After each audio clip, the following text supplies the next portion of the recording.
El origen del hombre. Continuamos con el capítulo 20. Habíamos hablado de que Johanson había encontrado restos de una especie muy pequeña. ¿Se trataba de una especie realmente pequeña o es que ella era simplemente un individuo muy pequeño? Un año después, Johanson dio respuesta a esta pregunta con otro hallazgo sin precedentes. Un grupo de una familia completa de criaturas del mismo tipo, trozos de más de una docena de individuos, incluyendo machos, hembras y jóvenes. Esta cantidad de fósiles más Lucy, más sus tres mandíbulas y otros hallazgos que ha hecho desde entonces, le han proporcionado un número de individuos distintos lo suficientemente grande como para permitirle hacer lo que Richard Leakey había hecho con el Boisei del lago Turkana: determinar con algún detalle la serie de variaciones de un nuevo homínido. El nuevo homínido era pequeño y tenía realmente una mezcla desconcertante de características de australopithecines y de Homo. Después de un estudio exhaustivo, Johanson concluyó que los fósiles de Harald representaban una especie de australopithecine más primitiva y hasta ahora desconocida, que era la antepasada de todas las demás especies y también del hombre. Aquí, en una palabra, a unos 3 millones de años antes de Jesucristo, podría encontrarse la bifurcación que separaría a los hombres de los que no eran hombres. Una rama conducía hacia el Homo habilis y la otra continuaría hacia los tres tipos de australopithecines anteriormente identificados. Dado que las herramientas de piedra siempre se han asociado con los hallazgos del Homo más antiguo y rara vez con los australopithecines, parecía lógico suponer que las diferencias evolutivas que comenzaron a distinguirlos se debiesen a las diferencias en su modo de ser. Una población, por razones todavía sin explicar, pero probablemente relacionadas con el clima y con las circunstancias ambientales, se vio más y más comprometida a seguir un estilo de vida que dependía de las herramientas. Otra población, evolucionando en un nicho algo distinto, influenciada por fuerzas ambientales un poco distintas, no se vio empujada hacia las herramientas y permaneció como australopithecida.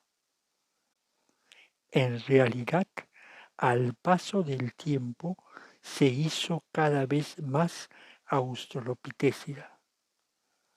Hacia los 2 millones de años, las diferencias entre los dos tipos eran claramente perceptibles. La cavidad cerebral del Homo habilis, usuario de herramientas, era de unos 700 centímetros cúbicos y sus dientes molares eran más bien pequeños, mientras que los cerebros de los distintos australopithecines permanecieron por lo general en o por debajo de los 500 centímetros cúbicos, pero sus molares se hicieron cada vez más grandes. Después de estudiar exhaustivamente los hallazgos de Harald y de compararlos con unas criaturas semejantes que Mary Lackey encontró en estratos aún más antiguos en Laetolil, Tanzania, Johansson decidió que ya tenía suficientes pruebas para dar un nombre a su hallazgo. Lo bautizó con el nombre de Australopithecus afarensis en una conferencia que dio en 1978 en un congreso de antropología. Muchos científicos que tuvieron la oportunidad de examinar los fósiles de Harald aceptaron con un suspiro de alivio el nombre de estas nuevas especies debido al problema básico que resolvía. El afarensis era un antepasado con las características físicas correctas, una mezcla de los dos tipos que evolucionarían de él, que aparecía en la época apropiada, hacia entre 3 a 4 millones de años. En algún momento durante el millón de años siguiente debería haber sucedido la división en estos dos tipos, el habilis y el africanus.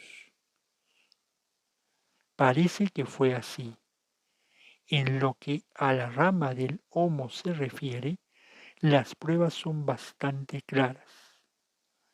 El extraordinario cráneo número 1470 de Richard Lackey representa un excelente ejemplo del hombre que en estado de transformación claramente diferente de cualquier australopithecino y tiene poco menos de 2 millones de años de edad.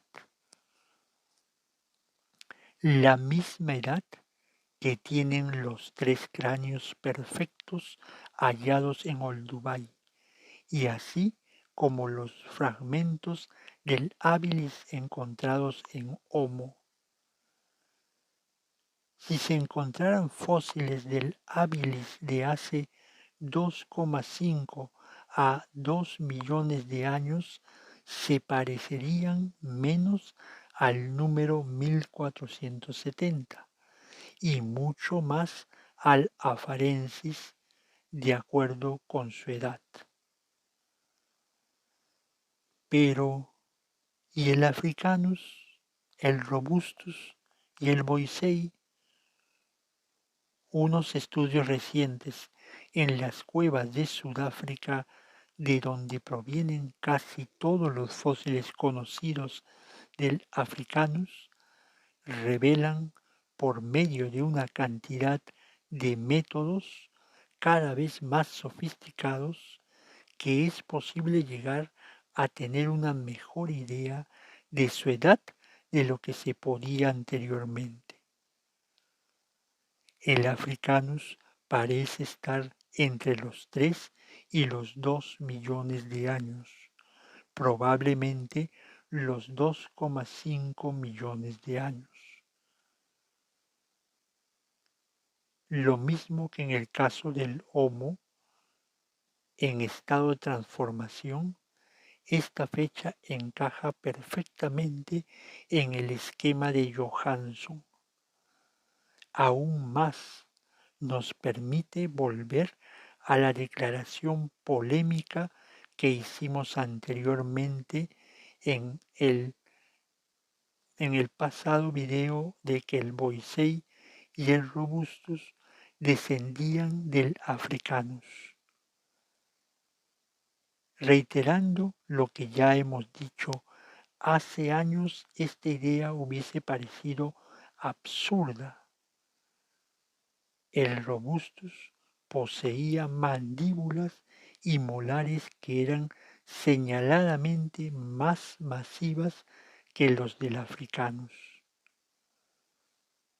Además, tenía una cresta ósea que iba a todo lo largo de la parte superior del cráneo y que le servía para firmar los enormes músculos mascadores necesarios para operar su macizo aparato mascatorio, probablemente como resultado de depender cada vez más de gruesos alimentos vegetales como la comida corriente de sus especies, lo que indica también un modo de vida que no dependía de herramientas y que tenía muy poco que ver con la caza o con el comer carne.